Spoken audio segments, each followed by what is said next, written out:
Hello everybody, welcome to the Pak forex academy. मैं हूं मोहम्मद जुबैर सुल्तान और आप देख रहे हैं पाक फॉरेक्स एकेडमी यूट्यूब चैनल या फेसबुक पेज। आज हम 10th ऑफ नवंबर 2024 को 10th ऑफ दिसंबर 2024 को एनालिसिस करने जा रहे हैं। तो सबसे पहले हम चलते हैं करेंसीज में, जिसमें फर्स्ट वन हमारे पास है जी AUD USD। AUD USD को हमने लास्ट टाइम भी फोरकास्ट कर रखा था सेल साइड के ऊपर, और इस वक्त अगर यहाँ पे हम डायरेक्शन देखें तो मार्केट अपनी डायरेक्शन को बदलने की कोशिश कर रही है। उसकी वजह यह है कि ये एक बहुत लंबी रिट्रेस आई खड़ी है AUD USD के अंदर। ये जो हमारे पास एक मेजर सेल का मूव आया खड़ा है, अब इस सेल की यहाँ से रिट्रेस आनी है। ये यहाँ पे एक अच्छी खासी सप्लाई भी आई खड़ी है, तो मार्केट ने इसको बैलेंस करने के लिए कम अज़ कम हमारे लेवल 1 इनको ब्रेक करना है, और फिर अगर ये इंटायर वेव का रिट्रेस लेता है तो फिर ये एरिया भी सारे का सारा क्लियर होगा। अब ये है हमारा बिगर स्नैरियो। इस बिगर स्नैरियो में ज़ाहिर है यहाँ पे नीचे कोई ना कोई लिक्विडिटी पड़ी होगी, जिसको मार्केट के लिए क्लियर करना ज़रूरी है। तो अभी के लिए आपको ऑल्दो कि यहाँ पे स्ट्रक्चर थोड़ा बहुत बाय में शिफ्ट होता नज़र आया है, बट आप फिर भी AUD USD में सेलर हैं अनटिल और अनलेस कि ये एरिया क्लियर हो जाए। तो AUD USD में फिल वक्त यहाँ पे सेल डायरेक्शन को देखें, क्योंकि यहाँ पे एक अच्छी सप्लाई आई है और उसके बाद उस लेवल की यहाँ पे कोई डिमांड नहीं आई। नेक्स्ट हम आगे बढ़ते हैं। AUD USD के बाद हमारे पास है जी GBP USD। GBP USD के अंदर हमने ये हमारा टेक्निकल एरिया है, और इस टेक्निकल एरिया तक हमने यहाँ से अपनी ट्रेड्स को देखना है। ये हमारा लेवल है।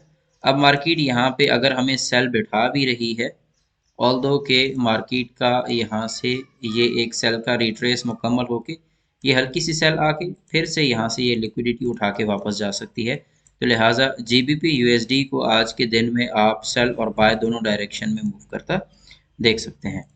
नेक्स्ट हमारे पास है जी USD JPY। USD JPY में हमने जो फोरकास्ट कर रखा है कि मार्केट यहाँ से बाय डायरेक्शन में है, तो ये अपनी बाय डायरेक्शन को फिल वक्त कंटिन्यू करेगी।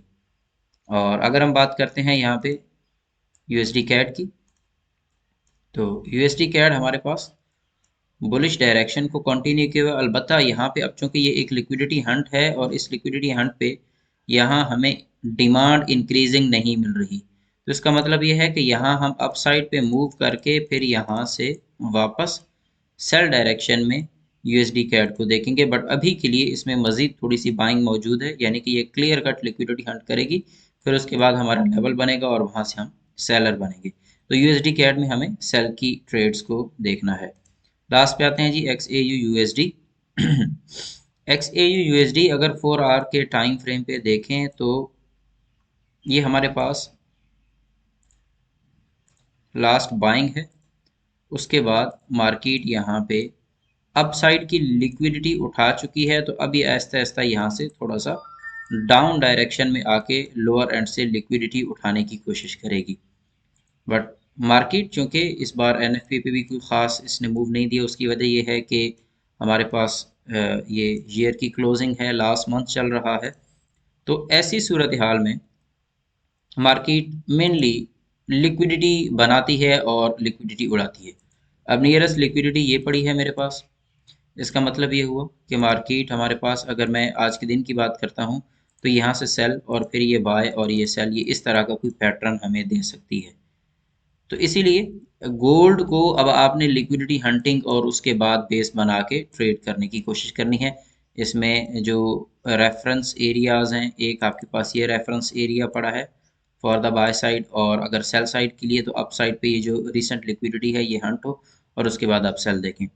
यहाँ मोस्ट रिसेंट मूव के अंदर डिमांड इंक्रीजिंग है, तो लिहाजा कोशिश करें कि मार्केट जब हायर हाई लगा के वापस कोई बेस बनाती है तो यहाँ से बाय करने की कोशिश करें। इंशाल्लाह नेक्स्ट एनालिसिस में मुलाकात होगी। अपना ख्याल रखिएगा। Take care. अल्लाह हाफिज़।